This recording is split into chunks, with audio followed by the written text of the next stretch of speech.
सो दोस्तों आज हम पढ़ने वाले हैं अर्ब्स पैरालिसिस। सो अर्ब्स पैरालिसिस को और एक नाम है पोलिसमैन टिप हैंड। और इसका इंजुरी कहाँ पर, साइट ऑफ इंजुरी अर्ब्स पैरालिसिस का होता है अपर trunk of the brachial plexus. तो ब्रैकियल प्लेक्सस में तीन ट्रंक होते हैं, एक होता है अपर ट्रंक, एक होता है मिडल ट्रंक और एक होता है lower trunk. So upper trunk form by C5 और C6, middle trunk form by C7 and lower trunk form by C8 and T1। सो अगर अपर ट्रंक में डैमेज हो गया तो हमारा क्या होता है अर्ब्स पैरालिसिस। तो अपर ट्रंक में दो नर्व्स होती है, अगर वहाँ पर भी डैमेज हो गया, एक सुप्रास्कैपुलर नर्व और एक डॉर्सल स्कैपुलर नर्व, अगर उसको भी डैमेज हो गया तो लीड्स टू क्या होता है हमारा अर्ब्स पैरालिसिस। तो उसका कॉज क्या होता है, तो कॉज ऑफ अर्ब पैरालिसिस है during child birth there is pulling of head from the shoulder. अगर अपना हेड मतलब शोल्डर ऑफ द हेड को अपन पुल करते हैं ड्यूरिंग चिल बर्थ एकदम forcefully from shoulder and away from the head, it leads to the कहाँ पर अर्ब्स paralysis. उसके बाद डिफॉर्मिटी, उसमें क्या है हमें डिफॉर्मिटी दिखता है। तो सबसे पहले उसके सिम्टम्स, तो सबसे पहले पैरालिसिस ऑफ डेल्टर।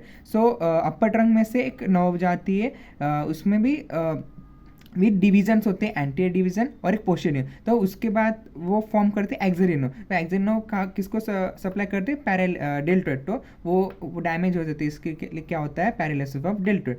उसके वजह से क्या होता है अडक्शन ऑफ आर्म। तो हमें क्लिनिकल में क्या दिखता है अडक्शन ऑफ द आर्म। उसके बाद paralysis of supra infra spinatus muscle and also teres minor. So supra infra spinatus muscle उसके लिए अबडक्शन के लिए होता है फ्रॉम 0 to 15 डिग्री, और teres minor for lateral rotation. तो उसके वजह से क्या होता है हमारा मसल डैमेज होने की वजह से पैरालिसिस से मिडल रोटेशन का एक क्लिनिकल सिम्टम दिखता है। उसके बाद क्या है paralysis of bicep. So bicep muscle is a main muscle of the supinator of the forearm and also for the flexion of the arm. So अगर बाइसेप डैमेज हो पैरालिसिस हो जाती है तो उसके वजह से क्या extension and pronation of four arm अपने क्लिनिकल सिम्टम दिखता है। तो आपको वीडियो में भी मतलब फोटो में भी दिखा देता हूँ कि ये देखो ये क्लिनिकल साइन आ जाता है। तो ये बच्चे में एकदम से एक middle adduction, middle rotation and extension of arm and also pronation of four arm हमें दिखता है। तो ये कौन सा केस हो गया